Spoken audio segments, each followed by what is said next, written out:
नमस्कार, मैं संदीप कश्यप और आप देख रहे हैं न्यूज ट्रैक। चुनाव के तारीख का ऐलान होने के साथ ही नेताओं द्वारा विवादित बयान देने का दौर भी शुरू हो जाता है। इसी क्रम में आज हम आपको उत्तर प्रदेश विधानसभा चुनाव के दौरान किन किन नेताओं द्वारा विवादित बयान दिया गया इसके बारे में बताएंगे और साथ ही वरिष्ठ पत्रकार से इस मामले को लेकर चर्चा भी करेंगे। मथुरा की छाता विधानसभा सीट से सपा आरएलडी के उम्मीदवार ठाकुर तेज प्रताप का एक वीडियो सोशल मीडिया पर वायरल हो रहा है। इसमें वे बीजेपी उम्मीदवार और योगी सरकार में मंत्री चौधरी लक्ष्मी नारायण को धमकाते नजर आ रहे हैं। वे कह रहे हैं कि अगर मंत्री ने उनके समर्थकों के खिलाफ कोई उंगली उठाई तो वे उंगली नहीं हाथ काट देंगे। अगर किसी एक साथी के ऊपर किसी एक साथी को दबाव डाल के किसी हमारे कार्यकर्ता के ऊपर, हमारे साथी के ऊपर, हमारे वोटर के ऊपर अगर उंगली उठाने की कोशिश की तो उंगली नहीं, हम हाथ लगाते हैं, हाथ काटते हैं। बता दें कि हाल ही में उत्तर प्रदेश के मेरठ दक्षिण से समाजवादी पार्टी के उम्मीदवार आदिल चौधरी ने भी हिंदुओं से बदला लेने की धमकी दी थी। आदिल चौधरी ने कहा था कि उनकी सरकार आई तो नहीं छोड़ेंगे, चुन चुन कर बदला लिया जाएगा। लेकिन उन्होंने कहा कि आप बेफिक्र रहो, सरकार बन रही है, इंशाअल्लाह इनको छोड़ेंगे नहीं। जिस तरीके से ये हमारे साथ जुल्म कर रहे हैं, इनसे बदला लिया जाएगा और इनको एहसास करा दिया जाएगा। आगे ये 100 बार सोचेंगे कि कैसे होता है, कैसे होते हैं। मेरे भाइयों, लड़ाई छोटी सी नहीं है। आपने देखा कि आपके बराबर में जो राजकीय इंटर कॉलेज है, ये हमारी सरकार में बना था। तो वही शामली में नाहिद हसन के समर्थक का एक वीडियो सामने आया था जिसमें वह कह रहा था, अगर कैरान विधानसभा सीट पर हमारे नाहिद हसन को जाटों ने वोट नहीं दिया तो फिर अच्छा नहीं होगा। हम लोग विधानसभा सीट पर आरएलडी उम्मीदवार को वोट नहीं देंगे, हमें गड़बड़ी करने में मिनट नहीं लगेगा। ब्लॉक में नाहिद हसन के साथ जाट हरकत कर रहे, अगर वहाँ उन ब्लॉक में जाट नाहिद हसन के साथ हरकत करेंगे तो हम यहाँ पर्सन के साथ हरकत कर देंगे। वहाँ तो में है 24,000, यहाँ आए हम 90,000। इलाज बांध देंगे, घुस भर देंगे, समझ गए। इसी बीच एक और समाजवादी पार्टी के प्रत्याशी का वीडियो सोशल मीडिया पर वायरल हो रहा है। यह वीडियो अमरोहा से समाजवादी पार्टी के प्रत्याशी मुखिया कुमार का है। वायरल वीडियो में उन्होंने भारतीय जनता पार्टी के विधायक के घर में डकैती डालने वाला बयान दिया है। उसमें वे खुलेआम विधायक को धमकी देते नजर आ रहे हैं, साथ ही अपने आपराधिक इतिहास का भी बखान करते दिख रहे हैं। मुखिया कुमार कहते हैं, भाई का जलवा इस कदर है कि यहाँ पर जो तुम्हारा विधायक है, मैंने वर्कशॉप खोल रखी है और ऐसे लोगों की डेंट पेंट ठीक करने का मुझे हुनर है। मैं मुलायम सिंह यादव का कट्टर शिष्य हूँ। मैंने भाजपा में रहते हुए भी एक दिन के लिए भी अपने गुरु मुलायम सिंह यादव की तस्वीर नहीं उतारी। इनकी ऐसी की तैसी। उन्होंने आगे कहा, इस विधायक ने जितना भ्रष्टाचार किया है उससे हिसाब चुकता करके और इससे सारा माल लूट करके तुम्हारे घरों में भर दूंगा। मैं इस बात के लिए जाना जाता हूँ, ये जो तुम्हारा शासन प्रशासन मुकदमे की बात करते हैं, इसकी ऐसी की तैसी 16 बार जेल काट रखी है मैंने, ये मेरे पर क्या मुकदमा लगाएंगे। इनकी ऐसी की तैसी, ये मुझे मेरे वो एक कोई प्रोग्राम था इनका, उनकी फोटो खींच के मुझे बता रहे हैं कि ये कट्टर हिंदू है। नहीं, हिंदू मुस्लिम सब भाई भाई है।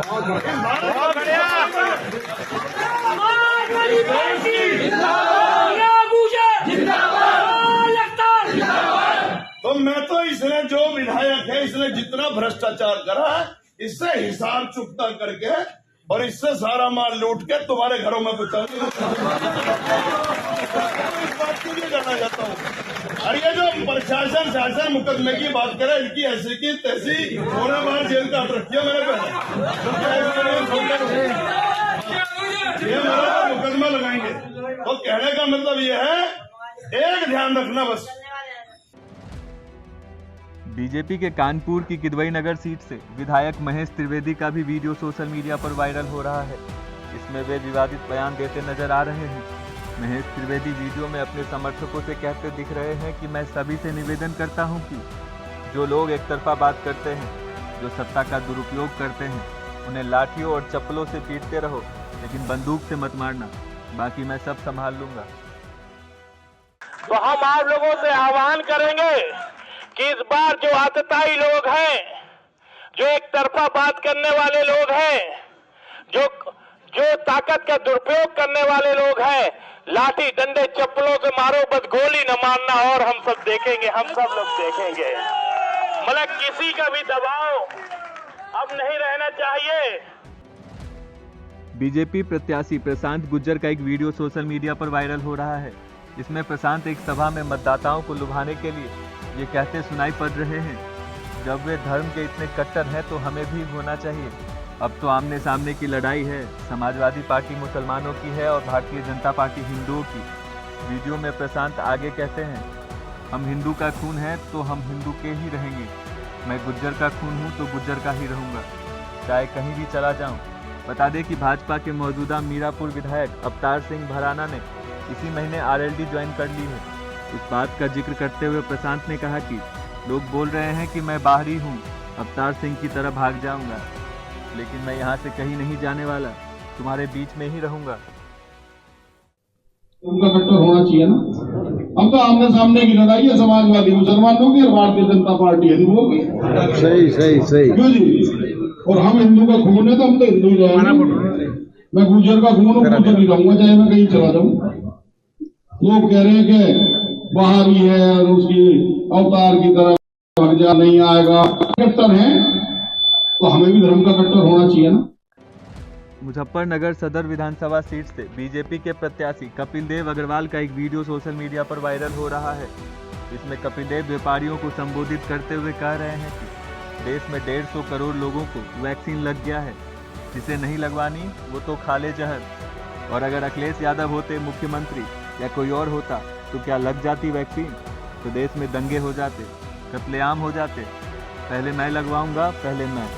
150 करोड़ लोगों को वैक्सीन लग गया, न देश में दंगा हुआ न कुछ। अगर अखिलेश यादव होते मुख्यमंत्री या कोई और मुख्यमंत्री होता तो वैक्सीन लग जाती क्या? नहीं लगी। प्रदेश में दंगे हो जाते भाई साहब, सुनो मेरी बात, कत्लेआम हो जाते। पहले मैं लगवाऊंगा, पहले मैं लगवाऊंगा, पहले मैं लगवाऊंगा। जब लोग मर रहे थे वैक्सीन की लूट दंगा हुआ ना, वैक्सीन सबको 150 करोड़ लोग वैक्सीन लग गया, 150 करोड़ लोग वैक्सीन लग गया। जिसको लगवानी नहीं हो तो खाने जहर, कोई दिक्कत नहीं है। लोनी विधानसभा सीट से बीजेपी के पूर्व विधायक नंद किशोर गुज्जर ने सोशल मीडिया पर एक वीडियो जारी किया था, जिसमें उन्होंने कहा था कि लोनी में ना अली ना बाहुबली, लोनी में सिर्फ बजरंगबली। इस बयान की काफ़ी चर्चा हुई थी, लेकिन अब चुनाव आयोग की नज़र भी गुज्जर पर पड़ गई है। चुनाव आयोग ने इस विवादित बयान के संबंध में गुज्जर से 3 दिन के अंदर लिखित में जवाब मांगा था। उधर चुनाव आयोग की चिट्ठी के बाद गुज्जर का कहना है कि उनकी बात को गलत अर्थ में लिया जा रहा है। लोनी में ना अली, ना बाहुबली, लोनी में सिर्फ बजरंगबली। जय जय श्री राम। हम उनको लाएंगे, इसलिए लोनी में सिर्फ भगवान लाएंगे। यूपी के बाराबंकी पहुंचे किसान नेता राकेश टिकैत ने प्रधानमंत्री नरेंद्र मोदी को देश के लिए काला करार दे दिया। बुधवार मीडिया से बातचीत में टिकैत ने कहा कि तीनों कृषि कानून किसानों के लिए काले हैं, तो नरेंद्र मोदी पूरे देश के लिए काला है। कृषि कानून आज नहीं तो 1 साल बाद हटेंगे जरूर। किसानों के लिए कानून काले हैं और देश के लिए मोदी काला है। जितना जल्दी चला जाए उतना राहत मिल जाएगी, सारा देश बिकेगा, सब बिकेगा।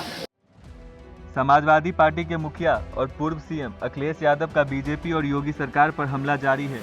बुधवार को विजय रथ यात्रा लेकर जालौन पहुंचे अखिलेश यादव ने सीएम योगी आदित्यनाथ पर टिप्पणी करते हुए कहा कि यूपी में क्या चल रहा है उन्हें नहीं पता है, वो तो चीलम पी रहे हैं, वह तो चीलम जीवी है। अखिलेश इससे पहले हमीरपुर में जनसभा के दौरान भी योगी पर विवादित टिप्पणी करते हुए कहा था कि चीलम जीवी 4.5 साल तक सिर्फ बुल और बुलडोजर चलाते रहे। ये एक रंग वाले लोग, ये एक रंग के लोग, ये चिलमजीवी कभी उत्तर प्रदेश को खुशहाली के रास्ते पे नहीं ले जा सकते। पूर्व डीजीपी और बीजेपी के राज्यसभा सांसद ब्रिजलाल ने विपक्ष को घेरते हुए राहुल, प्रियंका और अखिलेश को राजनीतिक गिद्ध बोल दिया। उन्होंने लखीमपुर खीरी घटना को लेकर यह विवादित बयान दिया था। भदोही में बीजेपी के एक कार्यक्रम में ब्रिजलाल ने राहुल, प्रियंका और अखिलेश के लिए कहा, जैसे गिद्ध को मांस नजर आता है वैसे ही उन्हें जहां वोट दिखता है वहां राजनीतिक गिद्ध की तरफ पहुंच जाते हैं। हालांकि इनके बावजूद भी उन्हें वोट नहीं मिलता। अभी राजस्थान में 15 दिन में 3 दलितों की हत्या हुई है। जगदीश मेघवाल, जोगेंद्र जाटो, संपत बैरवा, तीनों के पीठ पर चढ़ के लिंच करके, और वहाँ पर कांग्रेस की सरकार है। तो ये राजनीतिक गिद्ध, जैसे गिद्ध आसमान में उड़ता है, बड़ी ऊंचाई पर आंख बड़ी तेज होती है, तो जहाँ देखता लाश वहीं लैंड करता है, भोजन मिलेगा। तो इन राजनीतिक गिद्धों को कि कहाँ हमको वोट मिल जाने की संभावना, वो हालांकि मिलेगा नहीं, वो वहाँ लैंड करते हैं। इसमें कोई शक नहीं है कि राजनीति का स्तर लगातार गिरता जा रहा है। नेताओं द्वारा अमर्यादित बयानबाजी को लेकर जब हमने वरिष्ठ पत्रकार रामकृष्ण वाजपेयी जी से बात की तो उन्होंने क्या कहा, सुनिए। आपने बहुत सही बात कही है कि चुनाव में जिस तरीके से ओछी भाषा का इस्तेमाल हो रहा है और लोग एक दूसरे के ऊपर कीचड़ उछाल रहे हैं, उसको देखते हुए अगर ये कहना मुश्किल हो जा रहा है कि क्या ये पढ़े लिखे लोग चुनाव लड़ रहे हैं, क्या हमारा लोकतंत्र और मजबूत हुआ है। हालात ये है कि एक समय जब चुनाव होते थे तो ये कहा जाता था कि अगर आप अपने बारे में जानना चाहते हैं जो आपको भी नहीं पता है तो आप चुनाव लड़ जाइए, तो आपके बारे में ऐसी ऐसी बातें सामने आ जाएंगी जो आपके खानदान में किसी को नहीं पता होंगी। लेकिन आज स्थिति ये है कि जिस तरीके से राजनीति में अधकचरे लोग उतर गए हैं और वो चुनाव लड़ रहे हैं, जिसमें कि अपराधी तत्वों का बोलबाला हो गया है, या बहुत सारे ऐसे लोग हैं जो धन बल के इस्तेमाल से चुनाव जीतना चाहते हैं, इन लोगों का राजनीतिक संस्कृति से कोई लेना देना नहीं है। वो एक दूसरे के खिलाफ जिस तरीके की भाषा का इस्तेमाल करते हैं, वास्तव में तो इनको प्रतिबंधित कर दिया जाना चाहिए। लेकिन चुनाव आयोग जो आदर्श आचार संहिता लागू करता है, उसके साथ एक दिक्कत है कि उसमें अभी दंड का प्रावधान नहीं है। इसमें ऐसा किया जाना चाहिए कि इस तरीके की भाषा का अगर कोई इस्तेमाल करता है तो उसे सजा का प्रावधान भी होना चाहिए। और चुनाव आयोग इस बारे में देख करके, मुझे पूरा विश्वास है कि जल्द ही गंभीर निर्णय। जनता हो या नेता, शब्द की मर्यादा को समझना अति आवश्यक होता है सभी के लिए। इसी के साथ लेते हैं विराम। वीडियो अच्छा लगे तो लाइक करना ना भूलें, चैनल को सब्सक्राइब जरूर करें। जुड़े रहिए न्यूज़ ट्रैक के साथ। नमस्कार।